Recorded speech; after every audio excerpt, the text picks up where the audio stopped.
Hi friends, welcome to our channel. இன்னைக்கு நாம பார்க்க போறது சூப்பரான ஒரு ஸ்நாக்ஸ் ரெசிபி தான். வாங்க வீடியோக்குள்ள போலாம்.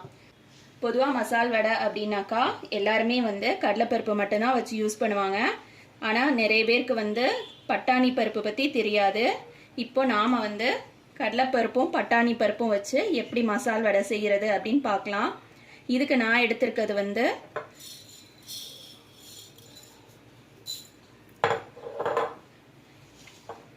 இது பட்டாணி பருப்பு. பட்டாணி பருப்பு பாத்தீங்கன்னா இந்த மாதிரி இருக்கும், சின்ன சின்னதா. கடலைப்பருப்பை விட கொஞ்சம் சின்னதா இருக்கும், திக்காவும் இருக்கும். இது கடலைப்பருப்பு. ரெண்டுக்கும் டிஃபரன்ஸ் பாருங்க, நல்லாவே தெரியும். கடலைப்பருப்பு மட்டுமே நம்ம போட்டு மசால் வடை சுட்டோம்னா கொஞ்சம் தான் கிறிஸ்பியா இருக்கும். ஆனா பட்டாணி பருப்பு போட்டு நாம செய்யும் போது நல்ல கிறிஸ்பியா இருக்கும், ஹோட்டல் ஸ்டைல்ல இருக்கும் மசால் வடை. இப்போ இது பட்டாணி பருப்பு நான் 1 கப் எடுத்திருக்கேன், கடலைப்பருப்பு 1 கப் எடுத்திருக்கேன். ரெண்டையும் சேர்த்து 3 மணி நேரம் ஊற வச்சு தண்ணி வடிச்சு எடுத்து வச்சிருக்கேன். தண்ணி நம்ம வடைக்கு அரைக்கும் போது தண்ணி சுத்தமா இருக்கக்கூடாது, நல்லா ட்ரைன் பண்ணி வச்சிருக்கணும், இல்லைன்னா கிறிஸ்பியா வராது. ஒரு மிக்ஸி ஜார் எடுத்திருக்கேன். மிக்ஸி ஜார்ல ஃபர்ஸ்ட் சோம்பு ஆட் பண்ணிக்கலாம். சோம்பு எதுக்காக மசால் வடையில் ஆட் பண்ணுறதுன்னா நல்ல ஒரு வாசனை கொடுக்கும், அதுக்காக தான். இதோட அளவுகள் எல்லாமே நான் டிஸ்கிரிப்ஷனில் கொடுக்குறேன், செக் பண்ணிக்கோங்க. சோம்பு ஆட் பண்ணிவிட்டு நெக்ஸ்ட் மிளகாய் ஆட் பண்ணிக்கலாம்.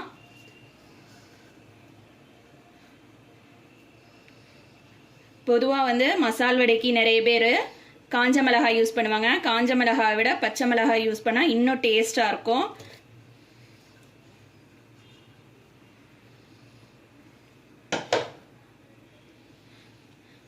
பச்சை மிளகாய் நம்ம காரத்துக்கு தகுந்த மாதிரி ஆட் பண்ணிக்கலாம். நான் இந்த அளவு ஆட் பண்ணியிருக்கேன். இதை ஃபர்ஸ்ட் மிக்சியில் ஓட விட்டு எடுத்துக்கலாம்.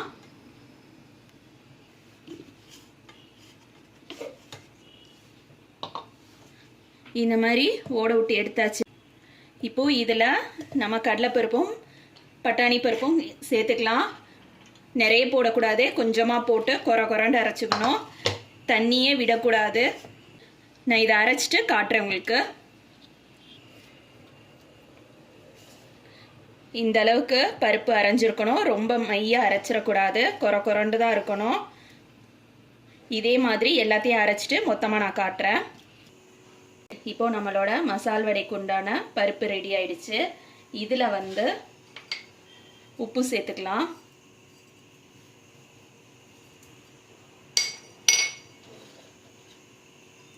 வெங்காயம் பொடி பொடியாக கட் பண்ணி வச்சுருக்கேன், அதை சேர்த்துக்கலாம். பொதுவாக வடைக்கு பருப்பை விட வெங்காயம் கொஞ்சம் கூடுதலாக இருந்ததுனாக்கா இன்னும் டேஸ்டாக இருக்கும்.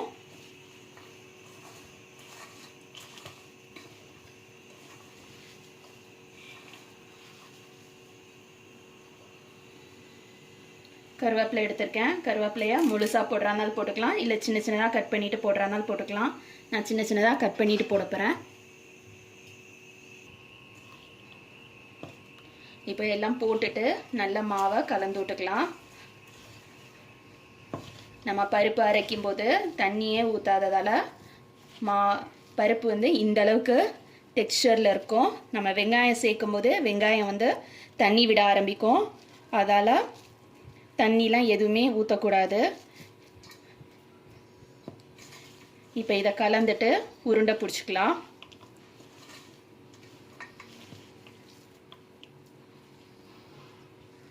உருண்டை பிடிக்கும்போது நல்லா அழுத்தம் கொடுத்து பிடிக்கணும்.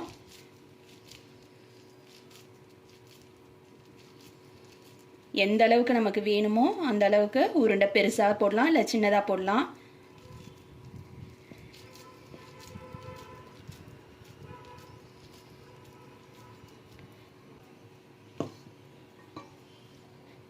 இந்த மாதிரி உருட்டிட்டு உள்ளங்கையில் வச்சுட்டு லைட்டாக அழுத்தம் கொடுத்தா போதும். நம்மளோட வடை ரெடி ஆயிடுச்சு. இப்போ இதை எண்ணெயில் பொரிச்சுக்கலாம்.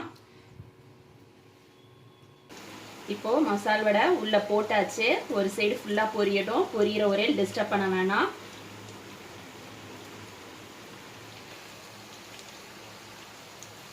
மசால் வடை ஒரு சைடு ஃபுல்லா பொரியிற வரையிலும் டிஸ்டர்ப் பண்ண வேணாம். ஒரு சைடு ஃபுல்லாக பொரிஞ்சதுக்கப்புறமா நம்ம திருப்பி போட்டு இன்னொரு பக்கம் பொரிய வச்சுக்கலாம். அடுப்பு வந்து மீடியம் ஃப்ளேமில் வைங்க, ஹை ஃப்ளேமில் வச்சிடாதீங்க. ஹை ஃப்ளேமில் வச்சா தீஞ்சு போயிடும். இப்போது நம்மளோட மசால் வடை வந்து ஒரு சைடு ஃபுல்லாக பொரிஞ்சிருச்சு. இதை இன்னொரு பக்கம் திருப்பி விட்டுக்கலாம்.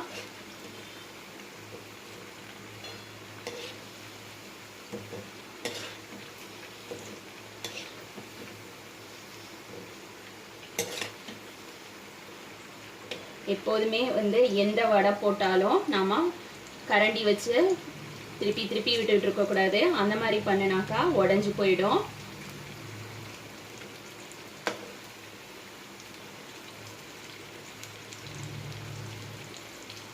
இது இன்னொரு சைடு பொரியட்டும். பொரிஞ்சதுக்கப்புறம் நம்ம எடுத்துடலாம்.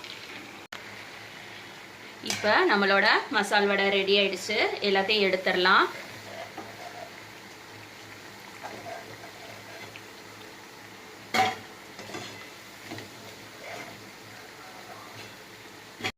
இப்போ நம்மளோட மசால் வடை ரெடி ஆயிடுச்சு. எந்த அளவுக்கு முறுமுறுன்னு இருக்குன்னு பாருங்க.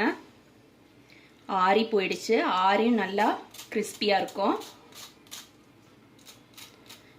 இதை வந்து உடைச்சு காட்டுறேன் பாருங்க. நல்லா வெந்திருக்கு. உள்ள பாருங்க மாவெல்லாம் இல்லை. இதே மாதிரி நீங்களும் பட்டாணி பருப்பும் கடலைப்பருப்பும் வச்சு மசால் வடை செஞ்சு பாருங்க. தேங்க்ஸ் ஃபார் வாட்சிங்.